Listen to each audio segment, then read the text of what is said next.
এটা খায় কিভাবে টিকে থাকতে হয় জানি না। এটা খেতে আদৌ কেমন, আর এখানে কোনো পানি নাই, ধুয়ে খেতে হবে না কি খেতে হবে। কিন্তু দুঃখজনক হলেও এটা অনেক নড়বড়ে হবে।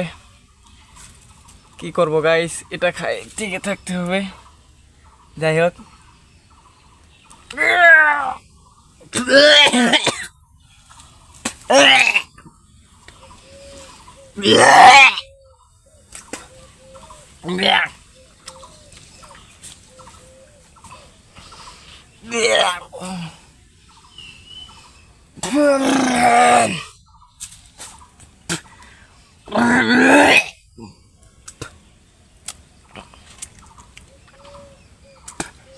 গাইস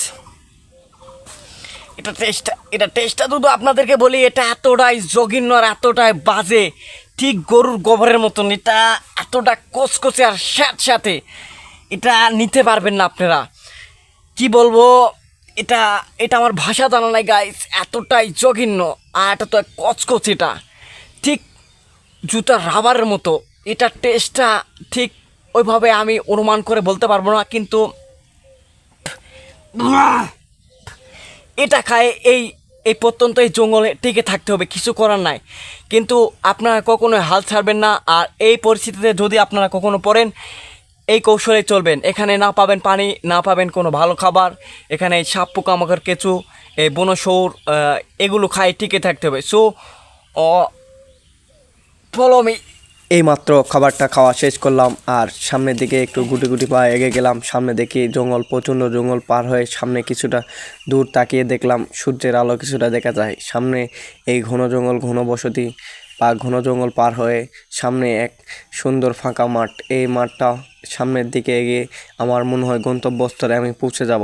সামনে এতটাই মরুভূমিতে এতটাই রোদের চিকাশ, যেখানে ডিহাইড্রেশন হওয়ার সম্ভাবনা আছে। আর এখানে আপনি যদি প্রত্যেকটা পদে এখানে স্নেক, সাপ আছে, আপনি যদি ভুল করেন আপনি 100 বলে 7 জন মানুষ মারা যায়। আর আপনি তো একা।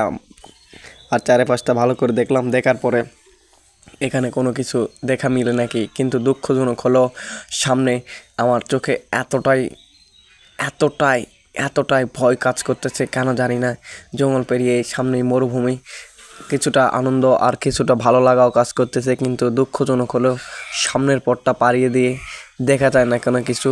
কিন্তু সেই কারণেই রবীন্দ্রনাথ ঠাকুর বলেছে, যদি তুমি কাউকে মন থেকে ভালোবাসো তাহলে তুমি অবশ্যই ছ্যাঁকা খাওয়া। কারণ ছ্যাঁকা খাওয়া গার্লস স্কুলের মেয়েদের কাজ, ওরা ছ্যাঁকা তো খায় না, ছ্যাঁকা দেয়। ওদের কারণে আমাদের মতো সিঙ্গেল ছেলেরা আর পথে পথে ঘোরে। কিন্তু সামনে এক লোকালয় পার হয়ে দেখি, বন জঙ্গল পার হয়ে সামনে মনে হয় আমার আশার দেখা মিলল। সামনে এক নদী, ওখানে নামলাম, দেখি এখানে আশেপাশে কোনো কুমির বা কোনো কিছুর চিহ্ন আছে কিনা। সামনে এই গুটি গুটি পায়ে একটু পানি আর আমার মনে একটা আনন্দ। যাক, আমি অবশেষে আমার লক্ষ্যে, আমার গন্তব্যস্থলে আমি পৌঁছে গেছি। এই যে সামনে যে জলাশয়, এই জলাশয় ধরে এই যে সামনে যে বসত বাড়ি দেখতে পাচ্ছেন, ওখানে গেলেই আমার আমার লক্ষ্যবস্তু, আমার গন্তব্যে আমি পৌঁছে যাব। ওখানে লোকালয় আছে, ওখান থেকে আমি যোগাযোগ ব্যবস্থা ভালো, ওখান থেকে আমি আমার বাসায় চলে যাব। সো গাইস, এটা থেকে আপনারা শিক্ষা নেবেন। আর কোথাও আটকা পড়লে ঠিক এভাবে নিজেকে শান্ত রাখবেন।